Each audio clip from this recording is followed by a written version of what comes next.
عالمی منظرنامے پر بڑی خبر، برطانوی وزیر اعظم لیز ٹرس نے استعفیٰ دے دیا ہے۔ بادشاہ چارلس سے ملاقات میں استعفے کا اعلان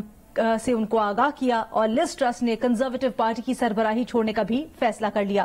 لیز ٹرس محض 6 ہفتوں تک وزارت عظمیٰ کے عہدے پر فائز رہیں اور مختصر ترین عرصے تک وزارت عظمیٰ کے عہدے پر رہنے کا ریکارڈ بنا ڈالا۔ مرتضیٰ علی شاہ لندن سے ہمیں جوائن کر رہے ہیں۔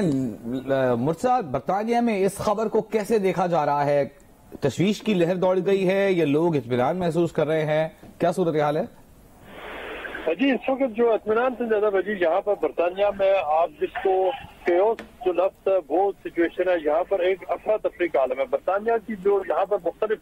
جو پالیٹکس ہے اس میں اسی طرح کا کانفلکٹ ہوتا ہے جس طرح دیگر ممالک میں ہوتا ہے، لیکن جس طرح کا جو اس وقت جو بے ہنگم سچویشن یہاں پر پیدا ہو چکی ہے کہ ایک تقریباً صرف 6 ہفتے کے اندر برطانوی وزیر اعظم کا جو بڑی اسٹیبل ڈیموکریسی ہے، اسٹیبل اکانومی کنسیڈر کی جاتی تھی، یہ ایک اس ملک کے عوام کے لیے ایک بہت بڑا یہ جھٹکا ہے۔ اور عوام یہاں پر جو معاشی صورتحال کی وجہ سے پریشان تو تھے ہی، لیکن جو پچھلے تقریباً 1-1.5 مہینے کے جو ایونٹس ہوئے اور خاص طور پر آج جو برطانوی پرائم منسٹر کا جو ریزگنیشن ہے، اس نے جو عوام کو بہت زیادہ اپنے مستقبل کے حوالے سے بہت زیادہ بے چین کر دیا ہے، ان کو انسیکیور کر دیا ہے کہ یہاں پر جو پرائم منسٹر ہیں وہ جو اپنی مدت پوری کرتے ہیں ان کو کسی خون میں یا کسی ریبیلین کے ذریعے یا کسی اور میتھڈ سے ان کو یہاں پہ نکالا نہیں جاتا، وہ اپنی ٹرم پوری کرتے ہیں۔ اور کنزرویٹو پارٹی پچھلے اب تقریباً 12-13 سال سے وہ اقتدار میں ہے اور انہوں نے جو ان کو بار بار لوگوں نے ووٹ دیے، لیکن اس وقت جو اکانومی کی وجہ سے، جو معاشی صورتحال کی وجہ سے جو کرائسس یہاں پر پیدا ہو چکا ہے، اس نے نہ صرف جو موجودہ حکومت کو نقصان پہنچایا، جو رولنگ کنزرویٹو پارٹی ہے وہ اس وقت پولز میں بہت پیچھے جا چکی ہے اور اس نے جتنے بھی جو وعدے کیے تھے، بڑے بڑے جو وعدے کیے تھے، وہ وعدے پورے کرنے میں ناکام ہوئی۔ اور ان میں سب سے بڑا جو موسٹ امپورٹنٹ جو وعدہ تھا وہ اکانومی کے حوالے سے تھا۔ لیز ٹرس نے جب انہوں نے لیڈرشپ جو تقریباً آج سے 2 مہینے پہلے جب وہ مختلف ڈیبیٹس میں گئی، جو دیگر ان کے ساتھ کنٹینڈر تھے ان کے ساتھ، انہوں نے یہ کہا تھا کہ اگر ان کو وزیر اعظم بنایا گیا تو وہ ایک اکنامک پلان ڈیلیور کریں گی، وہ ایک ایسا روڈ میپ دیں گی کہ وہ امیڈیٹلی جو مختلف بلز ہیں، جو انرجی بلز ہیں، جس میں جو الیکٹریسٹی کا بل ہے، گیس کا بل ہے اور جو کنزمپشن سے ریلیٹڈ جو میٹرز ہیں، وہ ان کو امیڈیٹلی کنٹرول کریں گی اور عوام کو ریلیف دیں گی۔ وہ ایسا کچھ بھی نہیں کر سکی اور لوگوں نے ان کو ووٹ ہی، جو کنزرویٹو پارٹی کی جو سپورٹرز ہیں، جو رجسٹرڈ ممبرز ہیں، انہوں نے ان کو اسی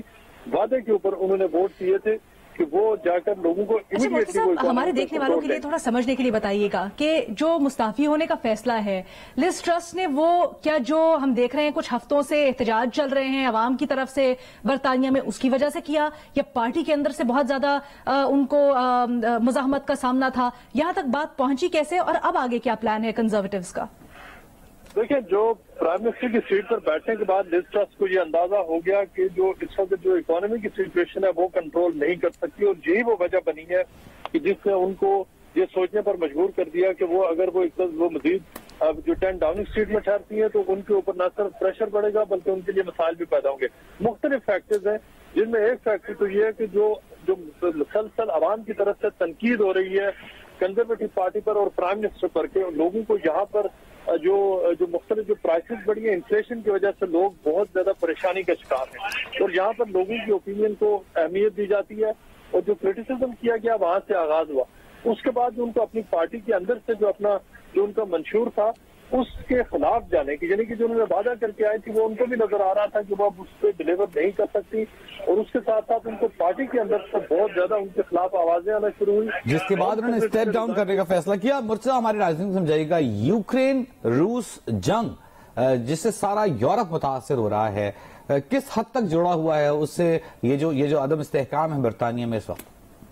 جی بہت زیادہ۔ اس وقت جو لیز ٹرس نے جو اپنے ریزگنیشن جو انہوں نے اسپیچ دی ہے، جو اسٹیٹمنٹ ایشو کیا، انہوں نے اس کا سب سے پہلے یوکرین کا ذکر کیا اور انہوں نے یہ کہا ہے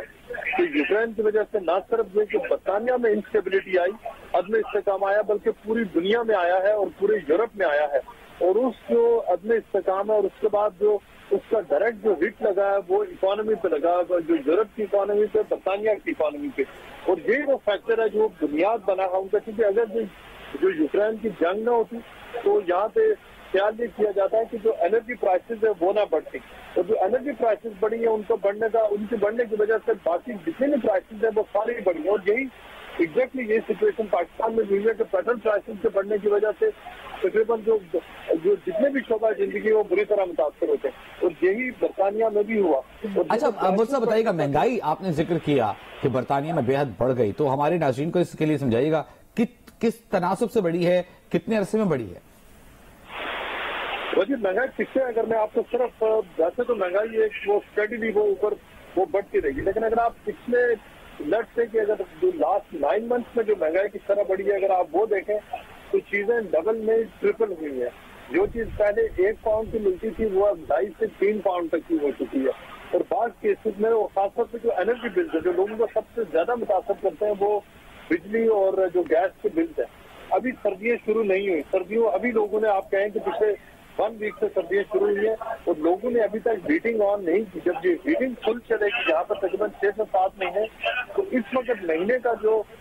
صرف گیس کا بل ہے وہ جو ایوریج جو گھر ہے اس میں 100 پاؤنڈ سے اوپر کا بڑھ چکا ہے. جب پیک میں سردیاں جائیں گی تو یہی دن 300 پاؤنڈ تک سے چلا جائے گا. اب وہ لوگ جن کی جو مڈل کلاس ہے جو ورکنگ کلاس کے لوگ ہیں ان کے پاس پیسے نہیں ہے اس طرح کے بل پے کرنے کے لیے. اور یہ جو بلز ہیں, حالانکہ جو لسٹ ٹرسٹ نے یہ ایک اچھا کام یہ کیا کہ انہوں نے کیپ لگایا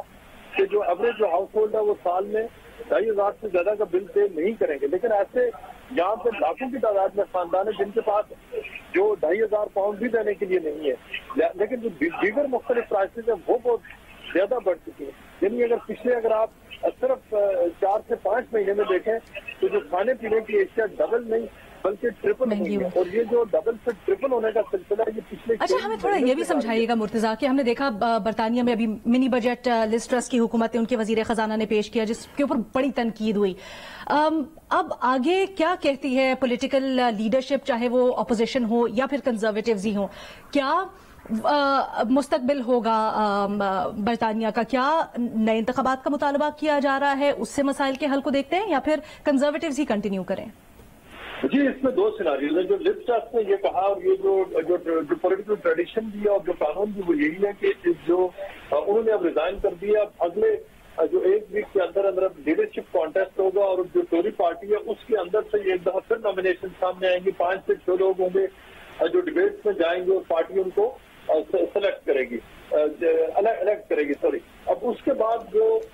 جو بندہ جیتے گا وہ پرائم منسٹر بنے گا. لیکن دوسری طرف جو چونکہ یہ کام اس کا میوزیکل چیئر کہا جا رہا ہے, بورس جانسن کے کیس میں یہ ہوا صرف لز ٹرس کا نہیں, اب اس میں کہا یہ جا رہا ہے جو مین اپوزیشن پارٹی ہے لیبر پارٹی اور لبرل ڈیموکریٹ, انہوں نے مطالبہ کر دیا ہے کہ یہ فیل اب نہیں چلے گا. انہوں نے یہ کہا ہے کہ برطانیہ میں اس وقت ایک جو معیشت کے حوالے سے بہت بڑا بحران آ چکا ہے. جو بحران سے نکلنے کا واحد راستہ جنرل الیکشنز ہے. اور اگر آپ اس وقت اوپینین پولز دیکھیں تو جو اوپینین پولز ہے اس میں عوام کی اکثریت اب یہ چاہتی ہے کہ نئے انتخابات ہوں اور جو نئی پارٹی آئے, اور جو ٹوری پارٹی ہے اس کی جو ریٹنگ ہے اس وقت جو مختلف پولز میں سامنے آ رہی ہیں وہ بہت کم ہو چکی ہے. لیبر پارٹی ان سے ریٹنگ میں بہت ٹھیک ہے. مرزا ہمارے ساتھ ہی موجود رہیے.